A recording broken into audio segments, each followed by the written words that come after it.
I'm inside in the glass in the box. Like I can't do anything. I feel like she's blackmailed me. For building trust, this is for me like the trust is the beginning. She can give it to me my trust back. Crazy though, man. Man is like, she's blackmailing me, and he feels that she's blackmailing because she won't give him the passwords. Which, listen, to be honest with you, can you really argue with what he's saying? No, you can't argue with the fact that he does feel blackmailed because she's not willing to give him, obviously, his own passwords to his own stuff. So I do understand his point of view. But I did like what the therapist had to say. I mean, how could I trust someone who cheats on me? Oh, the social media thing, I understand why you want it back, but you have never once said, I want my wife back. Bingo. Bingo. So to be fair, that was a very good response, to be fair, you know, and constructive criticism right there from the expert. Yeah, whatever. Yeah, therapist, that's the one. And that is the question though, isn't it? Does he want her back? Does he truly, really, really want her back? Does he truly want to be with Ari? If you ask me, I'm going to say hell to the freaking no. Chose to carry the biggest stones. Yeah, you didn't need to do that. I really feel that you're just using this as an excuse to not be anywhere near me. Or just add. Ah, yes, obviously with the stones and whatnot. Now, obviously, in case you don't know, you know, these two partner up with Stacey and Florin. Florin decided to piggyback Stacey, and therefore Ariela had the same idea to do the same thing with Biniyam. But what happened was that when she tried to get on Biniyam's back, Biniyam said that the stone that he was carrying in his backpack was basically digging into his back, so therefore he couldn't carry her. So she's saying that, hey, listen, I don't believe that. I just think they use the stone as an excuse to not want to carry me because you do not want to be affectionate with me. And to be honest with you, Ari may just be right, because so far he has done nothing that has shown that he cares about any type of affection with his wife. He began by shaking her hand. He said, shake my hand rather than give me a cuddle. You know, not even give me a cuddle and give me a little kiss, a little peck or nothing. It was literally shake my hand.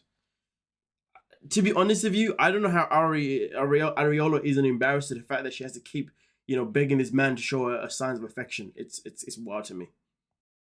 Oh, but then again, she does say that she's embarrassed. No. She's embarrassed for a different reason. We'll get to that reason. We started something. You didn't do anything. It's ridiculous. No. It's been a very hard 5 years. It comes with lying. It's wild though, isn't it, right? That she's crying about the fact that it's been 5 years of constant lying and cheating. But after those 5 years of constant lying and cheating, she still wants to be affectionate with him. She still wants to receive that affection from him. What? Can somebody make sense out of that? That's not meant to make sense. Okay? That's just messed up. Absolutely messed up. She shouldn't be at the state of mind where she's still thinking, okay, well, I want a little bit of affection from him because he's my husband. No. If you truly believe that this man has been consistently lying to you and he has been cheating on you, the only thing that should be going through her mind shouldn't be therapy, shouldn't be affection, it should be divorce. That's it, nothing else but that. Oh my days. I'm embarrassed because I chose this person to marry. That's the problem. She forced me just if I don't want something. Just, you know, this is the one likes control, you know. It is wild though, you know, she's embarrassed at the fact that she chose to marry him. I mean, to be honest, you should be embarrassed that you choose to still trying to, you should be embarrassed that you still choose to try and make this relationship work, in my opinion. I love hugging, Carol, talking, kissing, just like that. Because she knows my personality. That's why she can give it to her. That one. It's wild. It's wild. The way he says that, he says he actually likes giving hugs and kisses, but yet he doesn't want to do that for his own wife. Like I said before, this man does not care about this woman. He does not want to be with her in any kind of type of way. You know, he's living his best life, and that's all he cares about. There's nothing wrong with wanting to live your best life, but you married this woman, and then what? Very selfish behavior from Biniyam. He should never married in the first place. You know, it's obviously clear that he married her purely because one, they had a kid, and two, was a way to get him to the States. Once he got to the States, their relationship started going even more downhill. I mean, their relationship is so bad that she spent a few months back in Ethiopia, in his country, while he was still in America enjoying whatever he's enjoying. He talks about how, you know, he does want to try and make things work for the sake of their child, Harvey. Listen, if you ask me personally, if you look at the track record of this man doesn't give a damn about his child. If he did, then he would try to make things work with his wife instead of going out there and sleeping with other people. He would try and if things don't work out with his wife, then you then obviously at least, you know, organize a way you can co-parent properly so you actually be there. But the guy's barely ever there. Barely ever there. And let's be real, this man has got a track record. He's married, he was married to an American woman before, had a kid with her, Nobody still knows what went down, but whatever went down was enough for her to say, you know what, screw you, buddy. I'm blocking you for the rest of, I'm blocking you out of our lives. We're gonna move on. And last I heard that the son he's got with that woman is now adopted by the man that she's with. Listen, I'm just telling you now, if there's a pattern of 2 women back to back, forget about Ariela and her challenges and the way she can be so difficult and all them kind of stuff. Forget about that for a second, okay? This man has had 2 back-to-back marriages with 2 women from America, and he's also had kids with both of them. But he has lacked actually being there for those kids, right? And also on top of that, he's even lacked to actually be there for his wives. Tell me otherwise. I'm willing to hear it. But you know what they say, right? Okay, when things are happening around you, you can only be the problem. He's going for the come on now. You can't be going for the same situation back to back like that. Regardless of how Ariela is, but Ariela, we know why she's the way she is. You know what I mean? Like the girl's she's definitely had her demons over the years. I mean, we see that within her skin, sadly so. But yeah, either way though, the best thing that Biniyam can do is just be honest and say, listen, I don't love you. I'll see my kid whenever I feel like it. But now I'm here in America.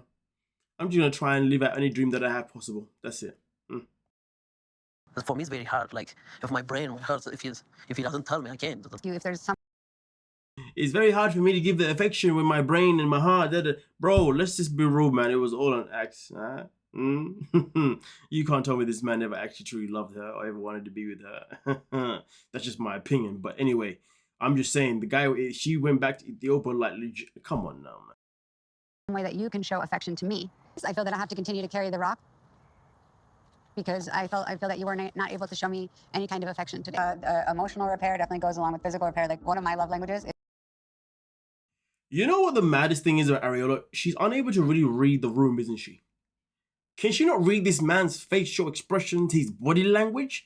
You're telling him multiple times about you needing affection, and he's like...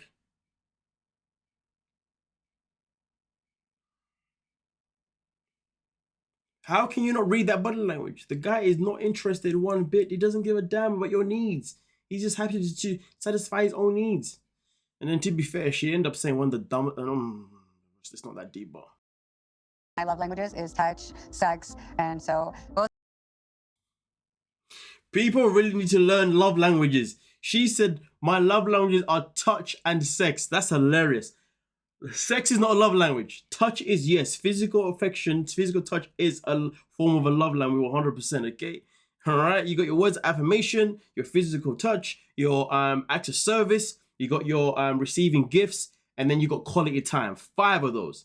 5 of those, okay? And here's the thing. When it comes to the sex part, if you're able to tap into at least the main 2, or even just the main 1, if you can tap into the main or one itself in particular, okay, of your partner, you're having sex all the time.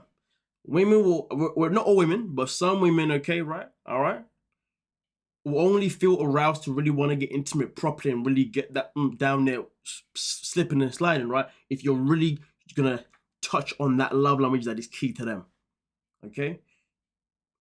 It's either just the primary one, or it can be the primary and the second one. But then on the flip side, there is also the other side of people where a lot of languages don't have to be activated, okay? Because generally speaking, a form of physical touch makes us feel good regardless, because we don't need the words of affirmation. We don't need the acts of services. We just need that somebody just to touch us, because somebody touching us makes us feel protected. It gives us a form of security, you know, or sometimes when you are having that physical touch, it makes you feel even more connected to that person. Obviously, the love language, they all work in different ways, just a matter of knowing which one works for you. But end of the day, she says touch and sex, so that basically means that being touched is obviously a love language, point blank period. You touch her one time, she's all over the place, you know what I mean? I ain't gonna lie to you. Those people, when your primary love language is touch, hey boy, yeah, that's a madness. But I will clarify this though: physical touch does not mean that somebody. It doesn't necessarily mean somebody is actually sexual. Bear that in mind. The meaning of physical touch, and to be fair, it varies depending on the person. But generally speaking, for most people, it just means that you enjoy things like the cuddles, the kisses. You like someone just to put their hand on you when you're watching a film. It doesn't have to be anything that's like a lot of, do you know what I mean? It's just the smallest of touches, generally speaking, all right? But for some people, it's just nothing but just pure intimacy or whatever. But yeah, it varies. It varies. Depends on the person. But nonetheless, though, let's continue. Bini and I have to hold on to the affection rock because any affection is a form of punishment and deprive me of affection. I give it to you, and then holding his You- eyes, you- we watch. So obviously we know that obviously her form of affection is not necessarily words of affirmation. Her form of affection is physical touch. Okay, you know what I mean. So, damn. I always say the most. I always say the people that I worry about the most are the people that either have words of affirmation or they have physical touch as their main two or just the main one. Because boy, if your words of affirmation, all somebody's gonna tell you is that you look good, is that they love you, is that all of a sudden, let's get it down. It can always easily be manipulated. No, I'm not gonna say everyone, but it can be easily manipulated, right? Same as people with physical touch. You know, you simply give them a cuddle from the back, give them a little, all of a sudden, it's like, all right, listen. Again, those people are very, very fragile people, you know, but not all of them. It's better than mine. But nonetheless, though, Ariela needs to understand one very simple thing. Biniyam does not love you and does not want to be with you. Move on. Simple as that. I'm out. Peace.